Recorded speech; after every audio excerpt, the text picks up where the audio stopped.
My name is Quinn. I'm from Keaton, Nashville, and I just want to say thank you, everybody. Thank you, Connie, for having me. I just want to say everybody's looking really good today, dressed up in suits, and presentation is really important. Luckily for me, today is like tight t-shirt day, casual tight t-shirt day. But yeah, so on a serious note, I assume most of you guys here are accounting and finance students, yeah? Yeah. So, my job here, Daniel's job, Oliver and Thomas's job is to make sure that you guys come out, you guys graduate, and you guys get the position that you want. Unfortunately, based on a recent survey, 67% of the people in this room aren't going to get accounting or finance positions. 67% of the people in this room are going to be working at Wonton House or somewhere in Chinatown, selling roast pork or something. And like my job, every single day I go to work, and what wakes me up, what drives me, is to make sure that you don't become a statistic, you don't become part of that 67%. So without any further ado, I'm just going to go over some tips today, some common mistakes that some job seekers like you guys make when you guys start applying after you guys graduate from school. So I'll just go over top 10 mistakes and tips for job seekers. So number one, I think a lot of people, I see hundreds of resumes every week, and I think the most common mistake I see is pictures on a resume. I don't care how good looking you guys are. I look around the crowd today, and you guys are a lot better looking than me. And I'm not a very good looking guy, but there's no chance I'd put my picture on my resume. So even if you got you're ripped, you're bodybuilding, your name is Arnold Schwarzenegger, I don't want to see your picture on your resume. I want you to focus on your skills. I want to focus on your education. I want to focus on what you did while going to big uni, what type of leadership positions you had. What type of experience you had that's relevant to your position. I don't want you to see, you flexing your bicep or you showing your pretty face, right? Another resume that I just brought up, I actually saw this resume this week, and I put this in my presentation last night because it was just so funny. I can't make this stuff up, guys. I mean, nobody put up Gary the Starfish on the resume, but what they did put up is they wrote on his key skills, clean. I'm not sure if you guys can see that, but clean, fast, strong body. I consider myself a pretty clean guy, pretty fast. I mean, I could deadlift, almost 200 kilos, so I consider myself having a pretty strong body, but there's no chance I'm going to put that on my resume, right? So, guys, just really emphasize your skills, emphasize your education, emphasize your experience, It's not a joke, it's not a joke. I know it's pretty funny, seeing this, but it's actually pretty sad when, I'm flicking through the resume and I see somebody put clean, fast, strong body, and then we have a laugh about it and then we chuck it in the bin, right? You don't want to be in a resume that gets chucked in the bin, all right? So next, guys, spelling and grammar mistakes. Who here uses Microsoft Word? Raise your hand. Yeah, good. So who here uses Google Docs? Cool. Yeah, nobody? Nobody's a big Google fan here. Who here uses a typewriter? Who here uses a quill and ink bottle? All right, good. There's always one person, one wise guy that raises his hand. But you guys have no excuse to have spelling mistakes. If I see 100 resumes a day and I see a resume that looks just like yours, but yours has spelling mistakes, you're going into the bin for sure.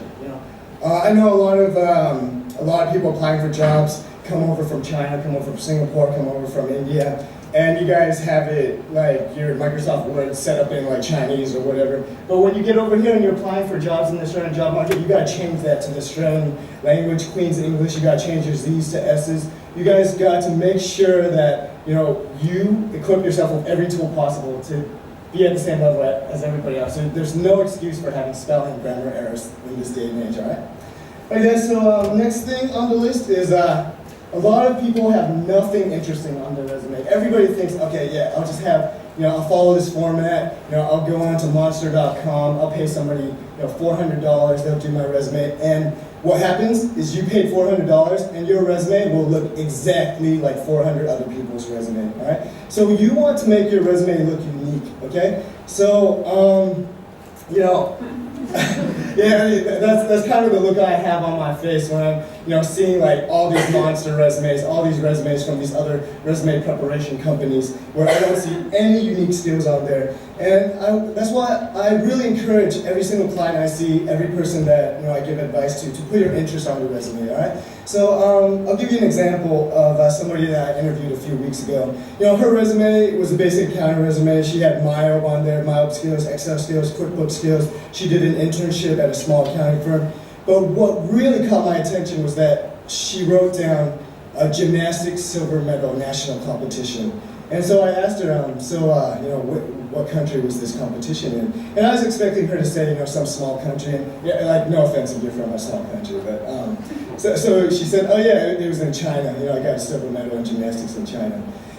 And that's just absolutely amazing. So she went on for the next half an hour telling me about when she was 3 years old, she got taken out of her home by her parents and put into a gymnastics camp. And every single day for the next 10 years, she was doing nothing but gymnastics, not learning how to do math, not learning how to do science, just doing handstands, doing flips, doing cartwheels. And she said, she's just telling me stories like every single day for 10 years, she had to weigh, there was a morning weigh-in. And if you're 1 kilogram over, you have to do 200 laps around the gym. And so I asked her, so how big is the gym? She said, 400 meters. 200 laps, 400 meters. Or she said, you can do a handstand for 2 hours. And so I asked her, so how old were you when you had to do these cruel punishments to try to win these medals? And she said, 6 years old, 6, 7 years old. And I'm pretty certain that if she can go through these camps, if she can win a silver medal in gymnastics, if she can do all these things every single day, I'm pretty certain she can come into my firm and do a little bit of data entry, do some calculations, punch some stuff up in QuickBooks. I have no doubt about that, so that's what makes her unique. I'll tell you guys another story. I think a lot of you guys probably have some random interests. You guys have some unique interests. This guy, I read through his resume. It looked exactly like everybody else's resume, but in his interests and his accomplishments, he had Warcraft 3 championship player or something like that. And so I asked him about it, and this is his passion. When you ask somebody about their passion, their eyes light up. Their eyes light up, and his eyes lit up, and he said, "Yeah, when I was in China, I went to a Warcraft 3 camp, and they trained me every morning. You wake up at 7 in the morning, and you practice Warcraft 3 for 8 hours a day, and they pay me $40,000 a year to beat other players, and if you make it big, you become a celebrity. But that wasn't my passion. My passion is to get something in accounting, And I'm pretty sure, I think he told me something ridiculous, like he does 200 moves per minute on Warcraft. I can't even click my mouse 200 times a minute or something. But this is what makes him unique. This is what makes him more of just another VU student, another RMIT student, another University of Melbourne student. This is what makes him somebody that I can work with, somebody interesting. Because at the end of the day, if you have the exact same skill set, you went to the exact same school as the person interviewing with you, but he's more interesting, he's more pleasant to work with, and I can picture myself working with him for 12 hours a day, he's getting the job for sure. If you're unpleasant to work with, you might have the skills or whatever, but this guy's so interesting, this guy's pretty funny, this guy might be a World of Warcraft championship player, and he's probably getting the job just because we can connect at that level. Not that I'm good at Warcraft or anything, but yeah. So another thing is, guys, when you don't have anything interesting on your resume, it just makes you seem like a robot, and you guys want to do some volunteer work. Oliver, you guys can get onto our Keep Facebook page and watch Oliver's speech about volunteering. He gives a really good spiel about the importance of volunteering, and it's so crucial. Every single client that I've worked with in the past couple months, I've got them involved with the Brotherhood of St. Lawrence, got them involved. One girl, she came from China. She has 5 years of work experience from KPMG in China, and she has no volunteer experience. She has absolutely no idea why you need to give back to community to make yourself a perfect, a good candidate. And so I got her involved with an organization rescuing children from slavery. And now she's the treasurer for that organization. She's doing very fulfilling work. Her communication skills are great. She has a leadership position, and she's doing something fulfilling and something beneficial for society. So guys, just do something. I'm sure you guys are all interesting in your own unique way. I'm sure most of you guys don't play Diablo or Warcraft 3 or whatever. But just put something on there that makes you unique. Because at the end of the day, I want to get to know you as a person, because I know most of you guys have the same skill set. Most of you guys take the same class. You guys probably have some similar internships. But make yourself unique. Make yourself seem special. Yeah. All right, guys. So next one, just real basic. I don't want to read a grocery list. I don't want to read a laundry list. You want to follow the STAR technique: situation, task, action, result. So for example, this is a laundry list: sold mobile phones, opened the store, closed the store, cashiering, hiring. I know that you basically can do all these things. Anybody can do these things. I can find somebody on the Flinders station on the street. I pick them up and get them in a cell phone, like a customer service outfit, and have them selling cell phones.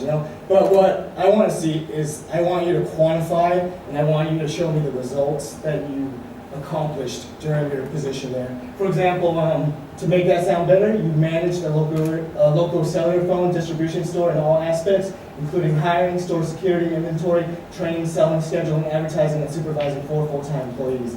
That sounds so much better than just seeing a list of like grocery items. For example, the next one, established a marketing plan to collaborate with businesses in the CBD, with the promotion of advertisements and sales, resulting in a seasonal 25% profit increase.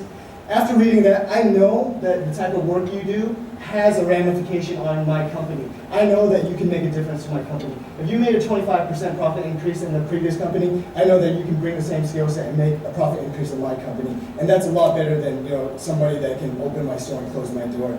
Close my store. So yeah, can't see this today. Yeah, so you guys just try to follow that technique, all right? If you have any questions, just feel free to ask me or any of my colleagues afterwards. And then next thing, smile and be positive. I think once you get your resume done, once you get your cover letter done, and when you get into that interview, what sets you apart from everybody else is your personality. What sets you apart is, your uniqueness, showing them how much heart you have, right? Because you have so much heart than what's displayed on your resume. You have so much heart than what's displayed on your cover letter. They might know you, they might think they know you from your cover letter. They might think they know you from your resume, but they don't know you. They don't know how much heart you have. So you gotta show them how much heart you have. I'll give you guys a story of my buddy Andy. This guy is one of the best guys you'll ever meet in your life. So genuine, so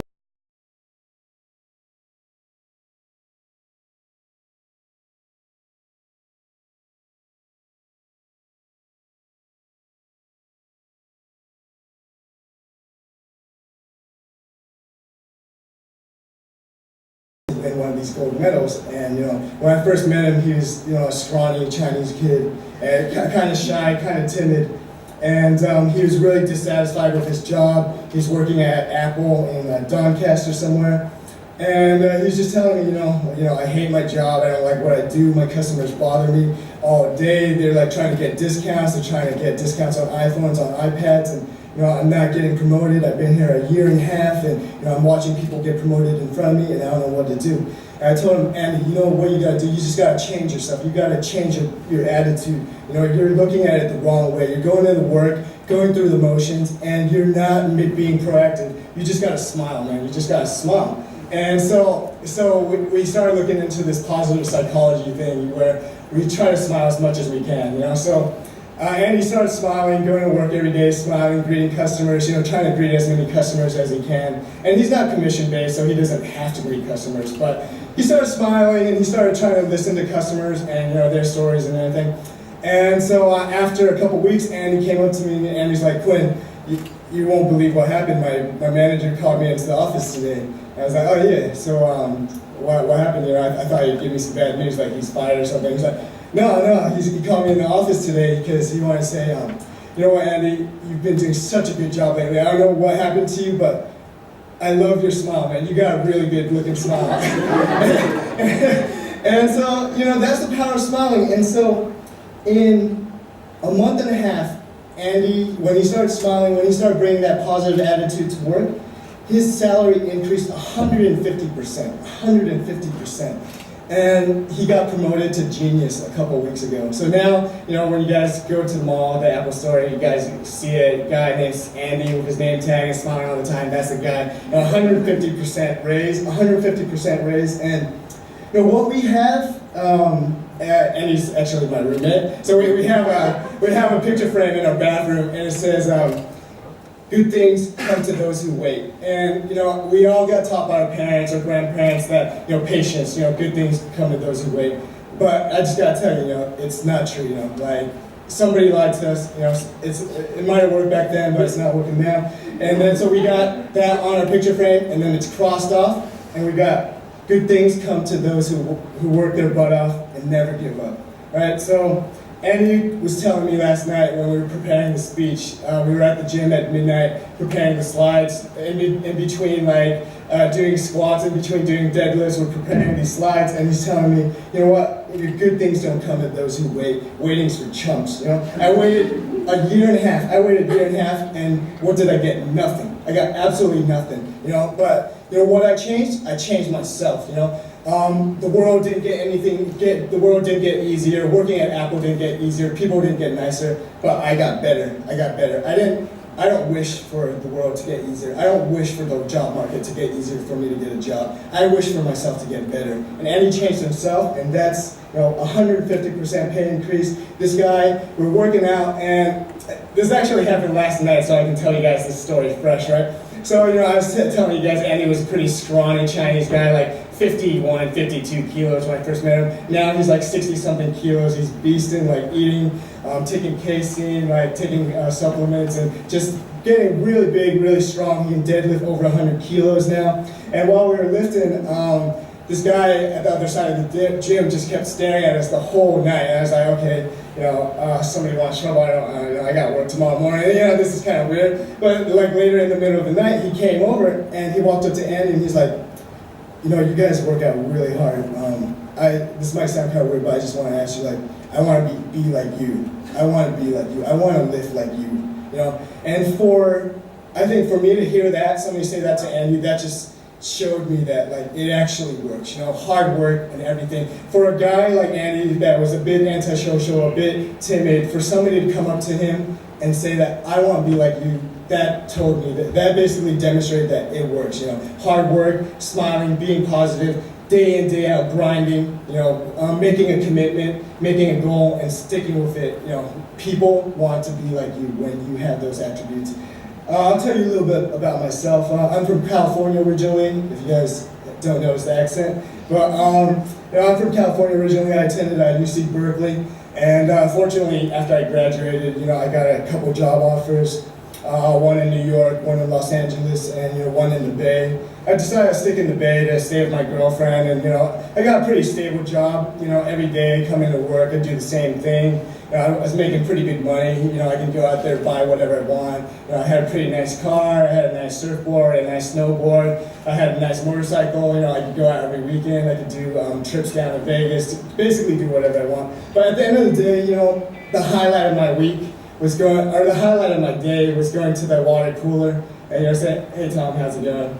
And then walking back to my desk and then diddling around, writing some computer programs, and then going back to the water cooler and saying, "Hey Bill, how's it going?" And trying to have as many water cooler conversations as I could, just to make things varied. And so, when the GFC hit, I decided to quit my job. When everybody was scrambling to get a job, I decided to quit my job. And I thought, there just has to be something more out there, than sitting here writing computer programs and making money and buying stuff. So I traveled, went scuba diving in Jamaica, did some volunteer work in Laos and Cambodia, did some kickboxing in Thailand, and I went back to America, went back to Los Angeles, and I was thinking of maybe applying to business school and getting to the next corporate level. And I was reading a magazine and it said top 10 places to live in the world, and it turns out Melbourne was number 1. So by the end of the week I had a one-way ticket going to Melbourne.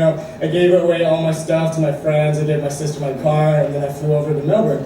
And right now you guys see me, I'm a senior consultant at Key International. I love my job, I love my coworkers, I love working with Daniel, I love working with Oliver, I love working with Thomas, I love working with my clients. I love what I do, it's so fulfilling. But when I first got over here, there were times when I was in the dumps, you know. I was working like 4 jobs, you know. In the morning, I'd do like some contract work. After that, I sell baby pictures, and you know, I quit like a high-paying job in like a great city to sell like baby pictures. Like, what am I doing? And you know, after that, I'd have to go do some personal training to help people lose weight. And then at night, I was like a wrestling coach, you know. And I did that for a couple months. The rejection letters kept piling up, and people, you know, brought me in their interviews. I get to the final round, and they give me an offer, and they're like, "Quinn, you know, you're amazing. Your resume is amazing. We love your background. We love your passion. We love the intensity you bring. But we just can't work with your visa." And you know, I keep every single one of those rejection letters. You know, I have them stacked up right next to my bed. You know, I look at them every single day, and you know, I keep those letters to drive me. But you know, I told myself, like, I came here for a reason, and I still gotta keep pushing. So I kept doing all that stuff, and you know, for some reason my bank account got locked up in America for a couple weeks. So I was like, after paying for my rent and everything, I was like surviving off like $20, $30 a week. I was eating like nothing but eggs and bread and like soy sauce for a week. So yeah, it was pretty hard times, you know. But I'll tell you guys about the night that, you know, I'll always remember this night. After a full day of work at practice, I got kneed in the face. I got cut up on my cheek, and you know, I'm not a good-looking guy, so I got to hold on to everything I got. You know, I can't get any uglier. You know, otherwise I'd be screwed. You know? So you know, I got kneed in the face. You know, my cheek got cut up. I sprained my ankle. You know, so I was like limping home, and I had to carry a suit from the work I do in the morning. So I take the train back home, and from the train station to my house, it's about a 40-minute walk. And you know, I don't know what you guys did to deserve this weather over here, like what you guys did in your past lives, but it's just disgusting. I don't know. In the morning, the weather was amazing, and then I'm walking home. I get home around midnight. I'm walking home, and I have blood coming down my face. I'm like limping. I have my suit. I don't have an umbrella because you know that's not the way things work in California. You know, if it's sunny in the morning, it's sunny in the afternoon. I'm walking home, and it starts pouring. It's not even raining. It just starts pouring, like disgusting, like rain. And you know, I just look up at the sky. I was like, "Are you kidding? Are you kidding?" Like, the only worst thing that could happen now is if I got hit by lightning. You know, I was like, "All right, that's the jackpot." So I get home, and you know, my friends in America, they're kind of jerks. Like they always send me like pictures on Facebook of like how much fun they're having. They're partying with celebrities, and you know, they're having such a great time. They always send me messages like, "You should just come back to America. You know, we're having such a great time. Just come back here, and you can just you know, start working again, and you know, make money and like buy stuff." And you know, it was like the fork in the road moment for me. And I got back home. You know, took off all my wet clothes. I went in the bathroom, looked in the mirror, wiped off the blood off my face, and you know, I looked at myself and was like, yeah, either you can give up, go home and do exactly what you kept doing, you know, writing programs, making some money, buying stuff, and you know, staring at the Matrix all day, or you can stay here and grind it out. You know, you can wipe off this blood, take a shower, ice your ankle, and wake up next morning and grind it out, and just stay positive. And you know, that's the mentality I want you guys to have, because life isn't full of sunshine and rainbows, you know? Like, whoever told you that lied to you, you know? You guys are gonna have times where you guys are gonna be down, but you guys just can't give up. Just stay positive, all right? So, yeah, just next one, guys, communication skills. A lot of people make excuses. They say English was my second language. You know, that's why I don't have great communication skills or whatever during the interview. Well, you know, I'll tell you guys a secret. English was my third language, all right? English, you know, didn't come easy for me. You know, when I was in kindergarten, I thought there was like only one language. You know, I was like sitting there in a sandbox, like eating glue and like speaking to kids in Chinese. You know, like I didn't know that there were like African American kids, like Chinese American kids, and like Caucasian American kids. I thought everybody's just a kid and would just like speak the same language. You know, so you know, as a result, they put me in a special English class. So I was like, okay, yeah. So every day after school, I told my grandfather to take me to the library, and you know, I just started reading little kid books, started watching Mr. Rogers, watching Sesame Street. So in kindergarten, I was in the special English class. By the time I was in third grade, I was at like a 6th grade level. I was speaking English like a champ, and you know, here I am today, you know, like giving presentations, yeah. So, you know, just, you know, like keep your head up, you know, like there's no excuse not to make yourself a better person, you know. You don't want to wish for the world to be easier, you know. the same thing when you're lifting weights. The weight is always going to be heavy. The weight's going to 100 kilos, right? It's always going to be 100 kilos. And someday you get in there, and all of a sudden that 100 kilos feels like a feather. And it didn't get lighter, the weight didn't get lighter, but you just got stronger. You got stronger. And when you're running, the distance, 1,600 meters, is always going to be 1,600 meters. And sometimes 1,600 meters gets really easy. You know, you just blast it out. And it's not like the distance got shorter. You just got faster. You got better. So don't wish for things to get easier. Wish for yourself to get better. All right? Okay, so next thing, saying sorry. You know, a lot of my clients come in and say, I'm sorry, Quinn, you know, I'm sorry that my interview didn't go really well. You know, I should have did this, I should have done that. And they come in and apologize to me. Or, you know, when I'm interviewing people for internal position or something, they're like, oh yeah, sorry for this, sorry for that. You know, I tell them, I look in the face and I tell them, you walk right out back that door, look in the mirror, and say sorry to the person you see right there. You know, like, hopefully that person isn't me, because like, if you see me in the mirror, then, you know, that'd be pretty scary, like being stalkerish or something. Yeah, but no, you guys gotta look in the mirror and tell yourself, like, I deserve better, you know? If you were out drinking on Friday night, if you were out, like, at a karaoke place on Friday night, or on Thursday night when you had an interview on Friday, then you have nobody to say sorry to except for yourself. You deserve better than that, you know? You deserve better. You deserve to give yourself every opportunity possible. So, you know, don't say sorry to anybody but yourself. You've gotta be your own harshest critic, all right? So next thing, guys, awkward date syndrome. Everybody's been on a date where, you know, you ask them like one question and they give you like one answer, and then like, you know, you guys sit there and like stare at each other and like, you know, stare at other people and like stare at your glass of wine and like swish it around or something like that. And that's the same thing at an interview, right? You don't want to make it awkward, you know? It's a conversation. So as much as they're interviewing you, you're interviewing them, okay? So just make it a bit two-sided. They're going to ask you a question, answer that question the best as you can, give them an example, and then ask them a question back, because, you know, you're interviewing them to see if they're a good fit for your abilities too, all right?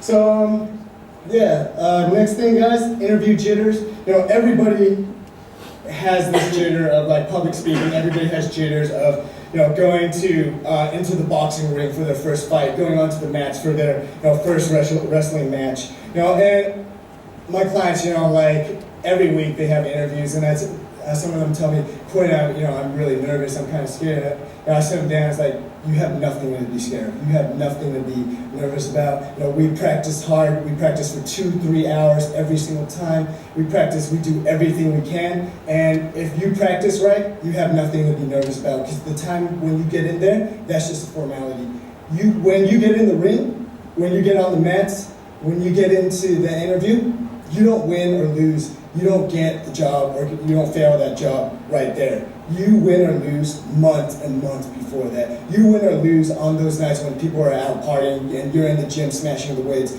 You win or lose based on, you know, when people are out at a karaoke place and you're sitting at home practicing interviews with your senior consultant. You know, that's when you win or lose. When you get to that interview, it's just a formality. You know, and after you're done, you don't have to be nervous. You walk right out that door, because, you know, you walk in that door with the mindset that you already won this. You already won this because you prepared right. And you can just walk right out that door and brush it off. It's like nothing. You know, I got this. I got this. So don't be nervous. If you prepared right, you have nothing to be nervous about.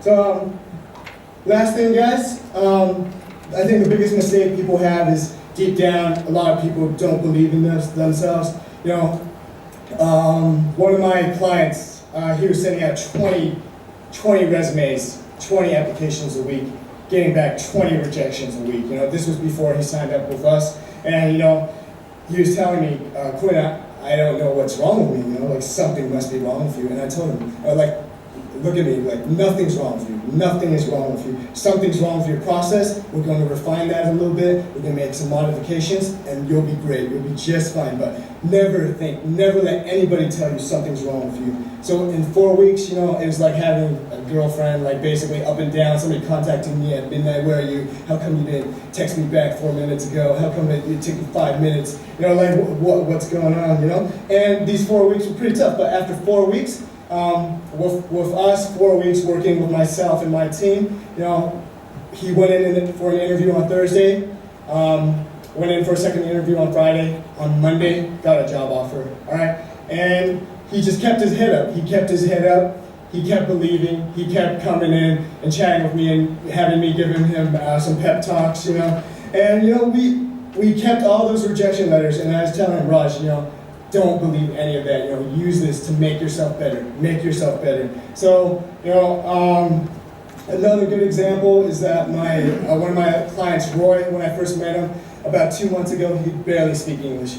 And I have no idea why. You know, he's been in Australia for 10 years, he's an Australian citizen, he graduated from a good university, he's working for a loan company, and when I interview him, when I do practice interviews, he has really bad posture and he gives me one-word answers. And so the moment that the light bulb turned on was when we were practicing interviews, and then somebody called him on his phone, and it was like some Chinese ringtone, like Jay Chow or something like that. And you know, like he picked up the phone, and then all of a sudden, this really shy, timid Chinese guy picks up the phone, and he starts speaking in Cantonese, and he starts flowing like Jay-Z or something, you know? And he's just like smashing it, he's like speaking so fluently, like so confident, his posture changes. And so he gets off the phone, and I say, Roy, look at me. That same confidence that you had with your client in Cantonese, I want you to channel that exact same confidence when you're speaking to me in English. So we sat there for weeks on weeks, you know, practicing his communication skills, giving him the confidence so that he can communicate his skills in the same way in English that he's speaking in Cantonese. So he believed, you know, and then next week, after 2 years of graduating and working at a place selling mortgages, he's going to start his first accounting position. So you guys just got to keep believing. So a lot of people think that, you know, you grow up and your parents tell you that life is easy, life's a straight line, you're here right now, this is where you want to be, and that's how you get there, right? And, you know, I'm probably going to ruin a lot of childhoods today, but, you know, it's not a straight line, you know? This is what reality is like. You know, you're going to be going through a lot of ups, a lot of downs, and it doesn't matter how many times you fail, you know? If you fall 7 times and you get up 8 times, nobody remembers those 7 times. As long as you're back up, you're good, right? So just keep believing. I've never failed before. I just found 10,000 ways that won't work, all right? So I just want to end that off with, you know, we're at Key International. We're at 356 Collins. If you guys have any questions, myself, Daniel, Oliver, Thomas here. And yeah, just come by our office. And just if you guys are going to doubt anything, doubt your limits. Thank you, guys.